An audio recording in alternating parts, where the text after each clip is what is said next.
What if everything you thought you knew about the dawn of human civilization was wrong? We're all told the story that farming came first, then permanent homes, and only then did we have time for things like complex society and religion. But what if that timeline is completely backwards? What if, over 11,000 years ago, before proper cities, before widespread farming, a mysterious group of hunter-gatherers built something that shattered that neat and tidy story? This is the story of the temple that came first. This is the story of Göbekli Tepe, the world before. To really get how earth-shattering this place is, you have to go back, way back. We're talking about 9500 BCE. The last great ice age is ending, and the world is a wilder place, full of gazelle, fearsome aurochs, and our own ancestors trying to find their place in it all. For the longest time, the scientific consensus was that these were simple, nomadic people. They lived in small groups, following animals and wild plants as the seasons changed. They didn't have pottery, metal tools, or writing. So, the idea that they could band together to build massive, monumental architecture? It was considered impossible. Big construction projects need complex social organization, planning, and extra food, all things we thought only came with settled agricultural societies. The pyramids in Egypt are an incredible feat of engineering, but they were built around 4,500 years ago. Stonehenge is a mere 5,000 years old. Göbekli Tepe is older than both of them by more than 6,000 years. It shows up in an era when we thought humanity was just getting by. It's an anomaly so huge, it forces us to rethink the very foundation of our origin story. The accidental discovery, like a lot of great discoveries, the story of Göbekli Tepe, doesn't start with a huge expedition, but with a dusty old survey and one man who knew what to look for. The site itself, a round-top hill in southeastern Turkey called Göbekli Tepe, or Potbelly Hill, was first noted in a survey back in 1963. But the first archaeologists to see it just saw a medieval cemetery, mistaking huge worked limestone slabs for broken gravestones. For 30 years, the hill kept its secret. Then, in 1994, a German archaeologist named Klaus Schmidt was looking over old reports from the area. He'd worked at a nearby site where he'd seen similar T-shaped pillars. When he read the description of the gravestones at Potbelly Hill, something just clicked. He had a hunch, and he had to see it for himself. When Schmidt got there, the hilltop was littered with flint tools, a dead giveaway for Stone Age activity. But it was the limestone slabs that confirmed his suspicion. They weren't gravestones. To his trained eye, they were clearly the tops of massive T-shaped megaliths, just barely peeking through the soil. He knew, in that moment, what was lying beneath his feet. Only man could have created something like this, he later said. He realized this wasn't just another settlement. This was something different, something monumental. The next year, Schmidt and his team began digging. What they uncovered would absolutely stun the world. It wasn't a village. It was a sprawling complex of massive stone circles. A cathedral on a hill, as Schmidt called it. Radiocarbon dating confirmed its unbelievable age. The first enclosures were built between 9,500 and 9,000 BCE. These stones were carved and set in place by people who supposedly shouldn't have been able to. People who, by all accounts, were still nomadic hunter-gatherers. The academic world was shaken. As one Stanford archaeologist said after seeing it, all our theories were wrong. A tour of the Stone Age cathedral. So what exactly did Schmidt's team pull out of that Turkish hillside? Picture yourself stepping into one of the main excavation sites. You'd be surrounded by enormous circular enclosures. So far, about 20 have been found using ground-penetrating radar, but only a handful have been fully unearthed. The biggest ones are up to 65 feet across, lined with thick, rough-hewn walls. But it's what's inside the walls and standing in the center that really stops you in your tracks. towering, T-shaped pillars of solid limestone. And these are not small. Some stand up to 18 feet tall and weigh an estimated 10 tons. In the center of each circle, two even bigger pillars face each other, like they're in a conversation. All the smaller pillars in the walls are turned inward, facing this central pair. And it becomes clear very quickly that these aren't just blocks of stone. Many of the pillars have carvings of arms, hands, and even clothing like belts and loincloths made of fox pelts. This has led archaeologists to a powerful conclusion. These T-shaped pillars are meant to be stylized people, or maybe even gods. You're not just standing in a circle of stones. You're standing in a silent gathering of stone giants. And these giants aren't blank. They are covered in the most spectacular art. Finely carved animals crawl across the stone surface as foxes, snakes, wild boars, gazelles, and lions. There are insects, scorpions, and lots of birds, especially vultures, which seem to have been very important to them. The artistry is just stunning.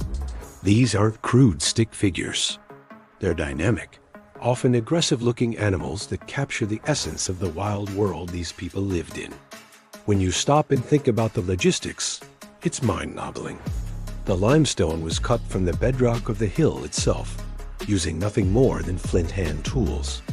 To quarry, carve, and move these multi-ton giants into place would have required hundreds of people working together. This implies a level of social organization and shared belief that no one thought was possible for hunter-gatherers. They weren't just a few scattered bands.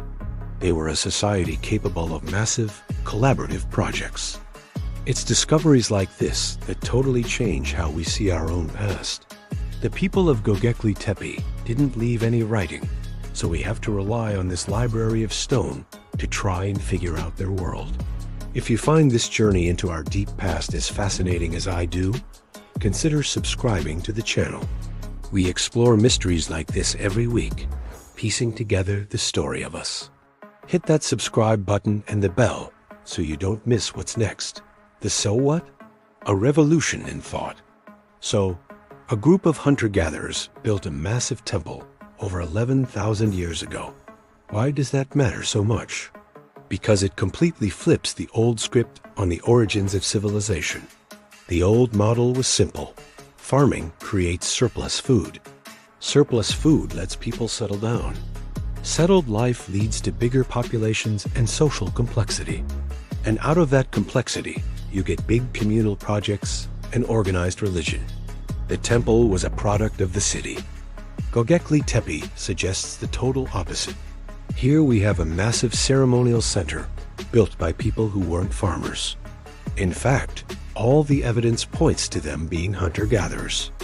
Archaeologists have found tens of thousands of wild animal bones, but no signs of domesticated animals. They've found wild grasses, but no evidence of large-scale farming. This has led to a compelling and influential theory, championed by Klaus Schmidt himself. First came the temple, then the city. The idea is that the very act of building Göbekli Tepe is what drove civilization forward. The huge construction projects would have forced different nomadic groups to come together, cooperate, and plan. The site would have been a crucial social hub for rituals and feasts. And the sheer number of animal bones tells us they were having massive feasts, probably to attract and reward all the workers. This need to gather and to feed hundreds of people for these projects might have been the spark that ignited the agricultural revolution. Maybe they started deliberately cultivating the wild grasses that grew nearby on the very mountains where geneticists believe modern wheat originated all to sustain the gatherings at their sacred hill. In this version of history, it wasn't just the need for food that created society.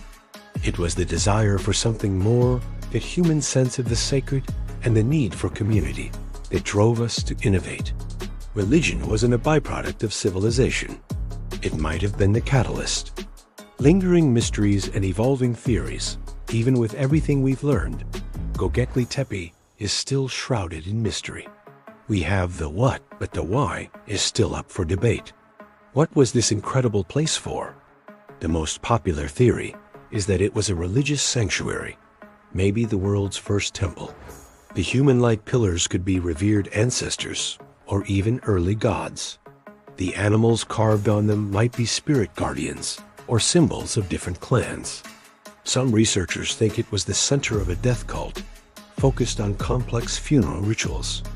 The number of carved vultures, a common scavenger, and the discovery of separated human skulls at the site lend some weight to that idea. Then there are more controversial theories. Some researchers have proposed that the carvings on one pillar, known as the vulture stone, aren't just animals but an astronomical map. They argue it records a devastating comet strike that triggered a mini ice age around 11,000 years ago. This interpretation, however, remains highly speculative and isn't accepted by most archaeologists. And new discoveries are constantly adding new layers. While Schmidt first believed nobody lived at the site, recent work has uncovered domestic buildings nearby. This suggests that some people may have lived there year-round, even if it was primarily a ceremonial center. This doesn't disprove the temple first theory, but it paints a more complex picture of a society in transition, with this amazing site existing alongside others, like the recently discovered Karahan Tepe. Perhaps the biggest mystery of all is how it ended. Around 8000 BCE, after being used for over 1,500 years, Göbekli Tepe was deliberately buried. Its magnificent circles were carefully filled in with dirt, rock, and animal bones. Why would a society spend centuries building a monument, only to carefully bury it? Was it to protect it? Did its purpose run its course? We just don't know. This final act of careful concealment might be the site's deepest secret. Göbekli Tepe is so much more than an archaeological site. It's a window into a lost chapter of the human story. It proves that over 11,000 years ago, our ancestors weren't just simple wanderers.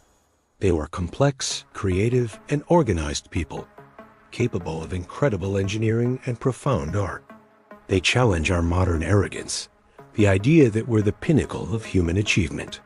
They remind us that the drive to build, to gather, and to search for meaning is an ancient impulse that predates the plow and the city. Göbekli Tepe was built on belief and community, and in doing so, it may have laid the very foundation for the world we live in today. It's estimated that only about 10% of the site has been excavated. 90% of this Stone Age metropolis is still sleeping under the Turkish soil. What other secrets does Potbelly Hill hold? What other stories are waiting to be found, ready to once again rewrite the history of humanity? The greatest discoveries could be yet to come. What do you think was the true purpose of Göbekli Tepe? A temple? An observatory? Something else entirely? Let me know your theories in the comments below. And if you want to support our explorations of historical mysteries, consider joining our Patreon or becoming a channel member. Thanks for watching.